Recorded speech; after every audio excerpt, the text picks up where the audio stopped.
And welcome to South Florida. It's dark out here, but it's still really, really nice. It feels great. We are bringing you special coverage, the Road to 15. I'm Terry Brewer. And I'm Lauren Brooks, and your home team is so happy to be here in South Florida, bringing you unique Alabama's home team coverage like only we can. And all over the next few days, we're going to take you all over South Florida, not only tell you about the fanfare leading up to the game, but also show you some of the unique things that you can do around this area. That's right. Of course, though, the reason everyone is coming here is for this big BCS National Championship game. And here to talk a little bit about that is our sports director, Gary Harris. And this has been a tan. Yes. And this has been a big day for the team. Yeah, it really has. To get here and actually get on the practice field, I think it hits with both teams that we're close now. You know, you spend all this time in conditioning following your final game, then you start practicing back in South Bend and Tuscaloosa,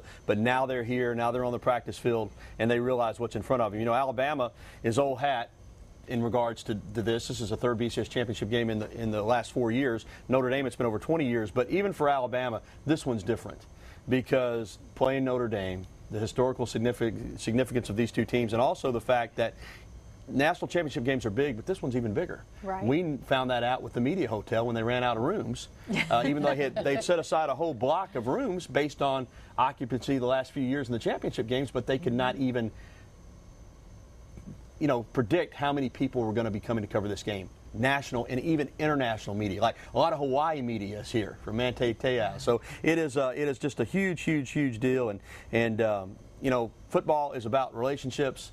And one of the best relationships on the Alabama team is between the quarterback and the center. It has to be in sync. Speaking of being in sync, because if you're not, you're going to have problems. And, you know, A.J. McCarron, the quarterback, and Barrett Jones have combined this season to form one of the best quarterback-center duos in the country. They're good friends off the field. They spend a lot of time together. And on the field, they have to get it right because a bad snap leads to bad things on offense. But even though they get along, even though they're friends, there are times they have disagreements on the field, and AJ talked about that and who gets the last word. As far as us bickering, you know, Coach Nuss can tell you we go at it in practice, but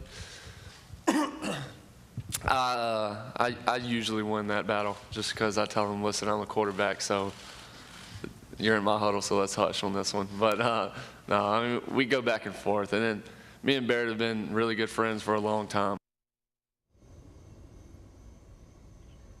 And coming up in sports, we'll have more on Barrett Jones. He's still trying to get over that left foot injury that he suffered in the SEC championship game. We'll have an update on his health status. But something interesting about him, in addition, you know, to being a scholar, to being a humanitarian, going down to South America and helping out underprivileged kids, think about what he could accomplish on Monday night. As a freshman, a redshirt freshman in 2009, he started at right guard on a national championship team. Last year, as a redshirt junior, he started at left tackle on a national championship team. And now this year, he has an opportunity to start at center on a national championship team. That would be 3 national championships starting at 3 different positions on the offensive line. That would be amazing and probably unprecedented.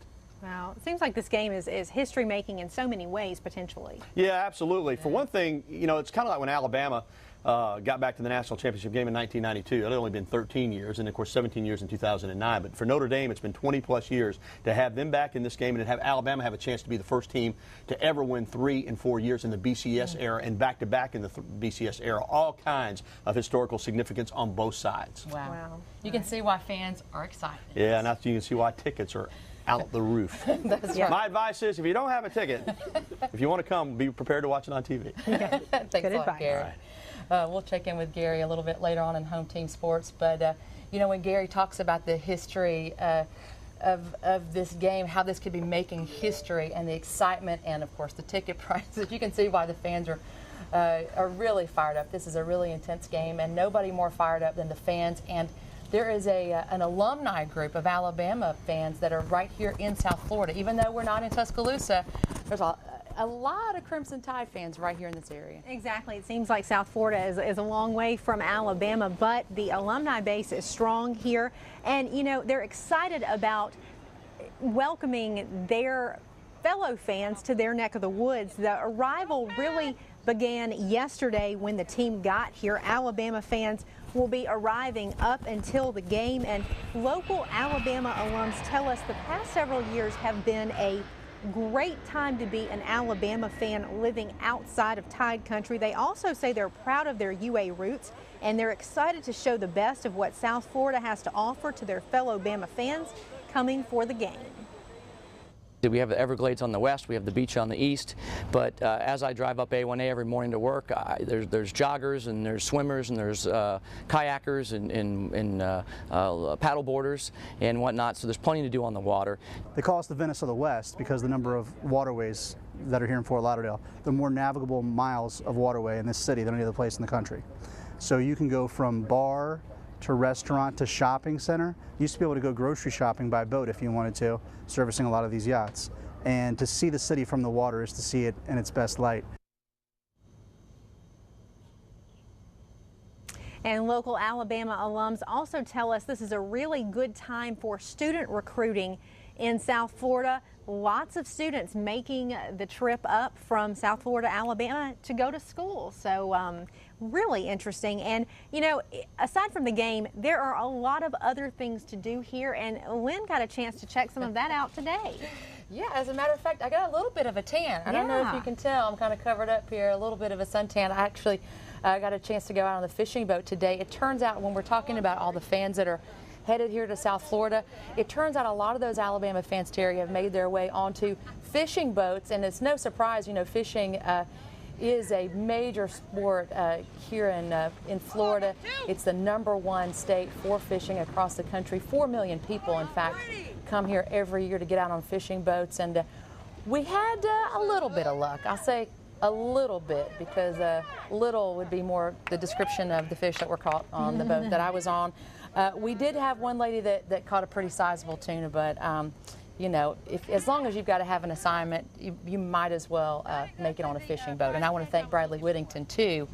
He's off camera now, but I want to thank him for braving the choppy waters today. He did a great job for us, and of course we'll have that story for you as we continue our coverage. We'll have more on that and show you a little bit about how some fans are having a good time while they're here in South Florida. And while we were out there today, Terry, it was phenomenal weather. It was warm. I mean, shorts and flip-flops, perfect attire. I don't know if they're having that type of weather back home in Alabama. What do you think? Something tells me they're not, and the person that's going to tell us what folks back at home can expect tomorrow and through the weekend is WVUA Chief Meteorologist Richard Scott with a first check of your weather. Hey, Lynn, Terry, yeah, I'm officially jealous now. Temperatures in the 70s in South Florida, sunny earlier today. How about that? Here locally, it is cold and miserable out there. 32 Tuscaloosa, 29 in Haleyville, dealing with the freeze already at this 10 o'clock hour. And we're going to stay below freezing for about 12 hours tonight. Clear sky in place now, allowing temperatures rapidly decrease tonight. We'll have that clear sky through tomorrow, so plenty of sunshine. It gets a little bit warmer. We're talking those upper 40s. I think we go towards lunch. 52 at 3, and again, a warmer day. But it's still going to be a relatively cool day in terms of where we should be this time of year. How about the rest of the forecast? The full details are coming up. And we took a look at Lynn's fishing trip just a few moments ago. That's just one of the things to keep folks, visitors, busy in this neck of the woods. Yeah, one of our news reporters has traveled with us, Travis Leader. You know, you normally see him back home doing those serious news reports, but we've let Travis, we've let him away from the studios a little bit, let him get out into the wild, if you will. Travis went to the Everglades. Yes, I did. And it was quite a blast. Me and Bradley Whittington are outdoor photog for this week. You know, he's been braving a lot of wildlife out there, and we learned a lot about our airboat ride through the Everglades. You know, this ecosystem plays a big role in the daily lives of millions of South Floridians, and alligators are not as scary as you may think. Let's take a look. Coopertown is the oldest operating Everglades airboat tour. Owner and Captain Jesse Kennan took us on a ride throughout this vast ecosystem, which is actually a river, not a swamp. Basically, it's very one of a kind. It's actually a freshwater river. It flows roughly about 1 mile per day, so it's very, very shallow and has a freshwater movement. It's not like a swamp. It's not landlocked, so it doesn't have the smells and the odors. Although Kennan is in the airboat business, he also tries to help preserve this vital environment from pollution. Not only does the Everglades provide water to millions of South Florida residents, it plays a vital role for the hundreds of species which inhabit the area. This is an area where all birds come in, migrate in it by the thousands of the year to migrate and have to raise their young and go back out. So if this disappears, then they would have to find a new place to exist, so which means probably your population on birds and some of the other wildlife would actually diminish. The king of the Everglades is the American alligator. This iconic animal is the chief carnivore of the ecosystem. He's basically majorly nocturnal.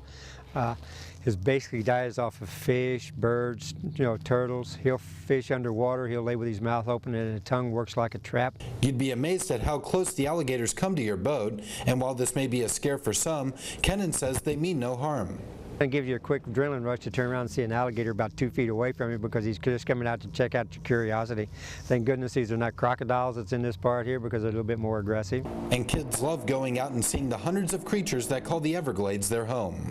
They love to just see in the open grass. They like seeing the animals, and even small children, just 2- and 3-year-olds, enjoy it. We are coming to you live from South Florida, where there is plenty of natural beauty and, of course, fans getting ready for the tide to roll on to a 15th national championship. Well, welcome back to South Florida. Hundreds, if not thousands, of members of the national media are here this week for this big event. And believe it or not, not everybody's here to cover the Crimson Tide. Really? Yeah, I don't know what that's all about, but Daniel Sparkman does know. I thought they were all here for Alabama. I mean, that's what it's all about, really. That's what I think. That's what we think, anyway. But there are a lot of people really all over the country because Alabama has a large fan base, and so does Notre Dame. And in fact, we caught up with some people from the Fighting Irish Digital Media Group, who actually works for the University of Notre Dame, and they were heading down here. Some interesting things that they had to say, but really they're not used to covering these big events like we are in Alabama. They are members of UND.com. They drove down from South Bend yesterday, and like I was saying, this is really their first time to be down for a big national championship like this, and they have found actually a connection with their group and the University of Alabama. Well, I've yet to, actually our lead technologist, his name's Scott Reinhardt. He's an Alabama alum, and he was an athletic trainer under Coach Bryant, and so he's been slowly, priming us for what we're going to run into, and so far about a day and a half we haven't had any problems. So we're looking forward to talking some. We listen to Feinbaum and whatnot, coming down here to kind of pump the brakes a little bit on everything, but so far so good. And how about that? To get ready for the coverage of the Alabama-Notre Dame game, they were listening to the Paul Feinbaum radio network, just like lots of Alabama fans do. So they were trying to do their homework on the way on the ride down here. And so, but at the media hotel, there's just so many people everywhere. Really a quiet place. Talked to the managers there, and they said usually it's quiet this time of year, but you get thousands of media members, and they're not quiet, are they? No, not hardly. Strange collection of people too. It's funny, you see people. Regular guests that are going out in their swimwear out to the beach, and they're just kind of looking at all the cameras and going, they're hoping that they're not going to be on camera in their swimsuits. Yeah. I guess is what they're thinking. And then right beside them, people in suits. That's right. Exactly. And considering the number of people who are here, there are still many more Alabama fans back home preparing to cheer on the Tide come Monday night. A lot of people are going to hit some local businesses back home to watch the game. Our own Molly Mitchell hit one local restaurant, and here's the story. These empty seats will be packed in just a few days. In the past 3 years, national championship games have brought local joints great business. It's an increase of probably 200% just for that evening. We sell just tons of food, tons of barbecue, chicken, ribs, and sausage. Alabama fans will make their way to the grill in time for the game, but prep for all those rib orders start at 3 a.m., long before the coin toss. We cook everything fresh. We'll start early that morning, putting extra stuff on, and then when people start getting off of work around 5 o'clock, we will we'll be really ready for the big rush. According to Chambliss, if you can't be in Miami, the lure of a big screen TV and fresh, hot off the pit food makes going out for the game a great option. The Pottery Grill and other businesses prosper every football season thanks to the Crimson Tide. It's an increase of my business, especially games in town or on TV. It's an increase in business of 100%, and every retail restaurant can feel the pluses of having a winning championship football team. While the Alabama Crimson Tide is getting ready to play Notre Dame for the national championship in Miami, local restaurants like the Pottery Grill will be all fired up, ready to serve you and your family throughout the entire game. I'm Molly Mitchell reporting in Northport for WVUA News.